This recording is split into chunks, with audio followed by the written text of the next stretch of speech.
ในตอนเช้าของวันที่10กรกฎาคมที่ผ่านมานี้เมืองปากกระดิ่งแขวงบุรีรัมย์ไซได้จัดพิธีปล่อยลูกปลาลงสู่แม่น้ำธรรมชาติน้ำกระดิ่งวังสงวนท่าวัดบ้านดอนไซเนื่องในโอกาสวันปล่อยปลาและสัตว์น้ำแห่งชาติ13กรกฎาคมโดยเป็นเกียรติเข้าร่วมของท่านแก้ววงทองกรมมะแสงรองเลขาพรรคเมืองประธานคณะกรรมการปกครองเมืองท่านบุญเพ็งจันทวงศ์สุขรองแผนกกสิกรรมและสิ่งแวดล้อมแขวงท่านดำเพิ่นจิตหัวหน้าห้องการเกษตรกรรมและสิ่งแวดล้อมเมืองมีในบ้านดอนไซ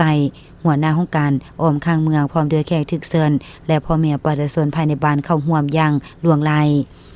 พิธีดังกล่าวจัดขึ้นเพื่อเป็นการปลุกระดมทั่วปวงชนให้เห็นถึงความสำคัญของการอนุรักษ์ปกปักรักษาและพัฒนาแนวพันธุ์ป่าให้มีความอุดมสมบูรณ์รับประกันความสมดุลของระบบนิเวศวิทยาและเป็นท่าแห่งในการพัฒนาเศรษฐกิจสังคมอย่างยืนยงปลาที่นำมาปล่อยในครั้งนี้มีประเภทปลานิลปลาทับทิมปลากินหญ้ารวมทั้งหมด 38,000 กว่าตัวโดยได้รับการสนับสนุนและช่วยเหลือจากบริษัทไฟฟ้าน้ำเทินหนึ่งโอกาสเดียวกันนี้จึงได้มีการมอบใบยงให้ผู้สนับสนุนอย่างสมเกียรติในตอนท้ายของพิธีการนำของเมืองก็ยังได้เป็นเกียรติมีคำเห็นเรียกร้องให้พนักงานทหารตำรวจนักธุรกิจและพ่อแม่ประชาชนทุกทั่วหน้าจงพร้อมกันเป็นเจ้าการในการปกปักรักษาแนวพันธุ์ป่าและสัตว์น้ำที่ใกล้จะสูญพันธุ์พร้อมทางปฏิบัติตามระเบียบการในการห่วงห้ามหาป่าในฤดูวางไข่เพื่อให้สัตว์น้ำเหล่านี้ได้อยู่คู่กับธรรมชาติและสังคมเฮาตลอดไป